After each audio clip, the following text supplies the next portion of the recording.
both ends of the floor. Then you missed 9 shots in a row. Did they do something different? Did they change something at that point? No, they mixed their coverage a little bit on a ball screen in that stretch, but they did what they do, which is really pressure the basketball and then rotate really aggressively when you drive it. And so I have to go back and look at the film, but I thought our guys made the right plays. I really did. I thought we got downhill. The ball moved side to side. We got the ball into the painted area. Credit to them for contesting some of those shots at the rim because we did not convert in that stretch. Had a couple open threes that didn't go down. But I thought we made good decisions. I have to look at the film. But we cleaned up the turnovers in the second half for the most part. And I thought we got some pretty good looks. Yeah, Coach, that I don't want to say small ball lineup, but the lineup with Fountain and Reed at the forward spots. What did you like about that, and do you foresee that being kind of a bigger emphasis moving forward? Yeah, I thought we were just flying around defensively. It gave us some more speed on the floor. They were good taking the possessions late into the shot clock, and I thought it gave us better opportunities defending ball screens. And then when shots went up, I thought when we were better in that stretch, that group was really chasing rebounds.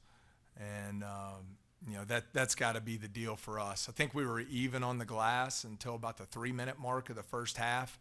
And then we just had a couple really, poor possessions where we didn't get it done on the defensive glass. And that enabled us to go in at the half down 8 instead of a 4 or 5 point game at that point. Coach, what can you say about the progress this team is making from a chemistry and continuity standpoint? Like, how much progress do you think this team is making from there?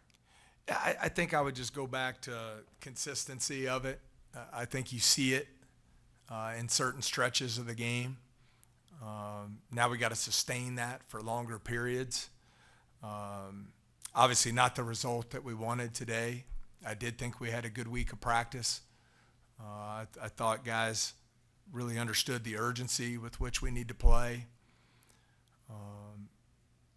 Now it's a matter of that has to be the foundation. Now we've got to become a better defensive rebounding team. We've got to eliminate some of those turnovers in the first half that lead to empty possessions. We have to finish some plays at the rim, so on and so forth. But it wasn't an effort problem today. I thought our guys played with urgency and played hard. Matt, you finally got your first technical as LSU's head coach. Congratulations.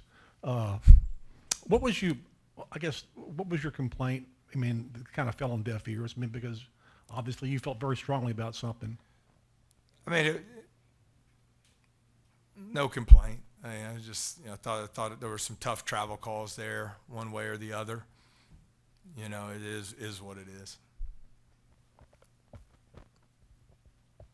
You mentioned the stretches that you guys have that are good on offense and good on defense, but just what do you think the key is going to be to sustain that? I mean, you mentioned sustain there a couple of times, but just getting that to be a little bit longer stretches for you guys, what is going to be the key to that? Yeah, Glenn, that's the question right there. I think practice starts with practice, then carries over to the game.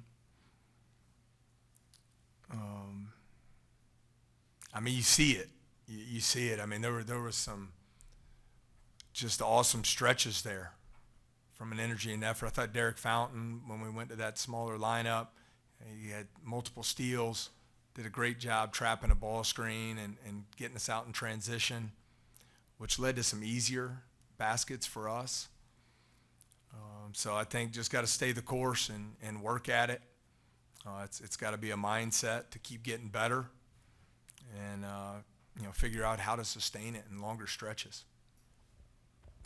Do you think the offensive rebounding that they had was pretty much the story of the game? I think it really hurt us. It really hurt us, Sheldon. I thought, like I said, I think last 3 minutes of the first half we were even. And we had one possession where they got 4. And then you can't miss a free throw box out, with a chance to have the ball going in. I think there was 4.5 seconds to go. A chance to score there late. We still had our timeout with the chance to cut into a 6-point lead. Instead, we give up an offensive rebound and a putback. 2 points there. Those are just crushers. And I think even when I'd have to look back, but I believe when we got it down to 3, we really defended well for our 32nd possession, and they got an offensive rebound put back there to push it back up to 5. So it's got to continue to be an area of focus. We've got to make drastic improvement in that area. Yeah, Coach, obviously y'all played a much more challenging non-conference schedule this year than last year. Just how do you kind of go about, obviously, with this year's team compared to last year, just evaluating where y'all are at and understanding, the teams that y'all played? Yeah, very fair question, but I don't do any of the comparison. Where are we at this point compared to a year ago or 10 years ago? How do we get our team better? How do we take this collection of new players and get better every day and find ways to put ourselves in position to win these type of games? And so that's what we'll continue to do. Get right back to the practice gym this week and try to make these improvements on the defensive side of the ball, especially on rebounding, taking care of the ball offensively, and being more efficient offensive team. And that's what we'll continue to do. Hey, Coach, with 4 games remaining in the non-conference before the conference schedule, what are some of like the biggest things your team wants to prove, like going into the non-conference schedule? It's not so much about that. I think the focus now is, every game's kind of a one-game season. So now how do we get better in practice, leading into Wednesday's next opportunity here? We've covered a lot of the basketball piece of it. There's certainly a mental component to it as well. The mindset. How do you handle, a tough loss? How do you bounce back from that? If your role's not what you want it to be, how do you handle that and work to improve your role? If you haven't played to the level you want to play at this point, how's your mindset, your mentality when you come in every day, to move on to the next day. I'm disappointed, that we weren't able. We got the lead down to 3. Thought our guys played extremely hard, competed, played the right way. Just unable to convert some of those opportunities down the stretch. And credit to Kansas State there. But now we got to move on and get better and improve each day, and that's what we'll do. Yeah, I mean, the next 3 or 4 weeks here, you guys really don't have school to worry about. So, I mean, just with practice and scheduling, just how much do you think this time period here between games is going to be able to help you guys kind of fix some of the things that you really want to work on? Yeah, Glenn, I think this is always, one of your favorite times of the year as a coach. You really play a professional type schedule for the next 6 weeks. You don't have any academic responsibilities. And so, it really comes down to being intentional and getting better at the things you need to. I think it's a great opportunity from a player development standpoint, to get in the gym, to keep getting better as a player, to get more confidence as a player. And then I think as a program and a staff, an opportunity to really evaluate, hey, what do we need to do differently? Where do we need to just stay the course and keep getting better? And so I think these 6 weeks provide a lot of opportunities for growth and development as players and as a team. Yeah, man, what's the challenge for you as a head coach? I mean, to have a team roster flip a lot in both years because of the transfer portal compared to, say, 5 or 6 years ago when, I guess, in your previous place, this didn't happen. This is the way the business is now, but what's the challenge of that? Because your roster flipping every year so badly. Yeah, it's different. It's different, yeah, but the bottom line is you have to adapt and evolve. This is college athletics now.